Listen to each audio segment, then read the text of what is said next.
You know that feeling, right? That sudden, panicked, urgent need for air? We've all been there. But what's actually going on inside our bodies when we feel short of breath? Well, today, we're going to pull back the curtain and unravel the real science behind this feeling. Think about it. After climbing a few flights of stairs, or maybe in a moment of sheer panic, that desperate gasp for air is something every single one of us has experienced. But here's the thing. It is way more complicated than you probably think. So let's dive into the surprising science behind it all. So, in the scientific world, this feeling has a name: dyspnea. Now, I want you to focus on one word in that definition: subjective. That is the key to everything. It tells us that breathlessness isn't just some mechanical failure, it's a personal experience. It's a perception created by your brain, and that little detail changes everything. Okay, so let's get one thing straight. This isn't just about your lungs not getting enough oxygen. You can throw that simple idea right out the window. What's really happening is that a sophisticated alarm system, orchestrated entirely by your brain, is going off, and it's being triggered by multiple, sometimes even conflicting signals. To really get it, we need to play detective and look at the clues the brain is paying attention to. All right, our very first clue is found in the chemistry of our blood. This is, you could say, the body's most fundamental and ancient alarm. So deep inside your body, you have these incredible little sensors called chemoreceptors. And their whole job is to just sit there and constantly monitor your blood. What are they looking for? Mainly rising carbon dioxide levels. The moment CO2 gets too high, bam, they fire off an urgent red alert message straight to your brainstem, the command center for breathing. And the brain's response? It's immediate. It's not a suggestion. It's a demand: breathe more and do it now. And that chemical alarm creates a very specific, almost primal feeling we call air hunger. It's that gut-level sensation that no matter how hard you gasp, you just can't get enough air in. This is a really common feeling for people with conditions like COPD because their bodies are constantly struggling to clear that excess CO2. But, chemistry is only one part of the story. The brain is also listening really closely to a kind of status report that's coming directly from the hardware, from your lungs and your chest. See, your lungs and your chest wall are absolutely packed with these tiny sensors called mechanoreceptors. And with every single breath you take, they're sending a detailed physical report back to headquarters. They're answering questions like, how far do the lungs actually stretch? Was there any resistance or blockage in the airways? How much did the chest actually move? And this is where things can get interesting. Think about an asthma attack, right? The airways tighten up, the person is putting in a huge effort to breathe, but the amount of air they're actually moving is tiny. The brain sees this massive gap between the effort and the result, and it immediately flags it as increased work of breathing. And guess what? It feels like hard labor, because from a mechanical standpoint, it literally is.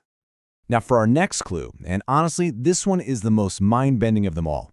Sometimes the feeling of being out of breath doesn't come from your lungs or your blood. It comes from the brain's own command signal. It's like a ghost in the machine. Here's how it works.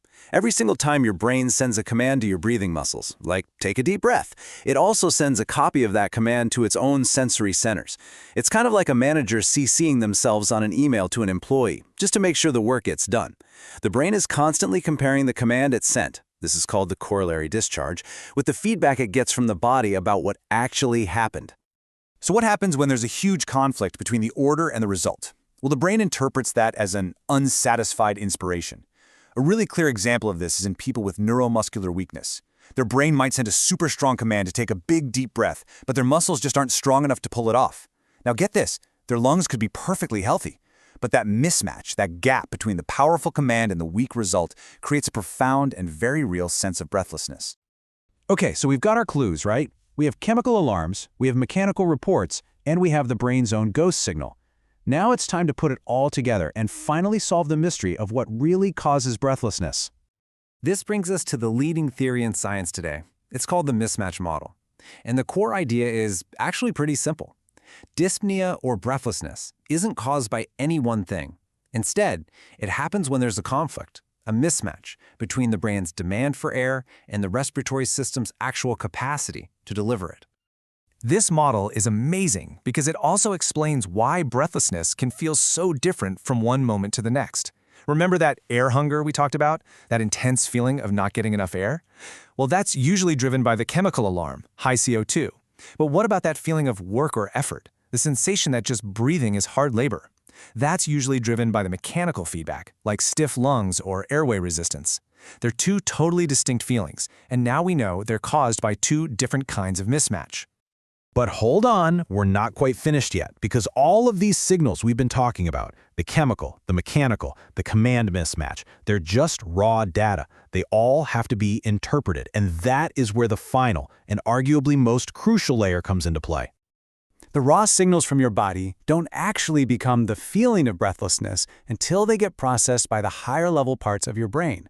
Places like the insula, which is like your body's internal dashboard, and the amygdala, your fear and panic center. These areas add the emotional color. They're the amplifiers. They can take a simple physical signal of mild discomfort and crank the volume up to 11, turning it into full-blown distress and panic. And this gives us a perfect real-world example.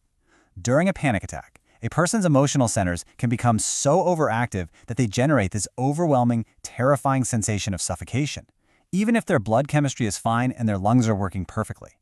It's just a stunning testament to how powerful the brain's interpretation really is. So, let's just quickly put it all together. We have 4 key sources. First, the chemoreceptors in our blood, which drive that raw air hunger. Then we have the mechanoreceptors in our chest, reporting on the work of breathing.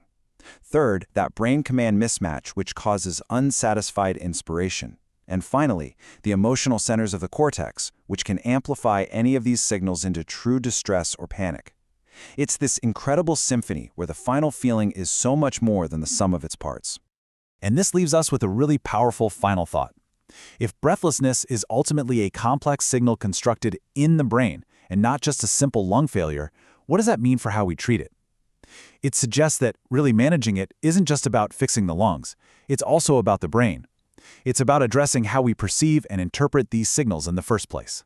It really is a profound link between our bodies and our minds. Thanks for joining me.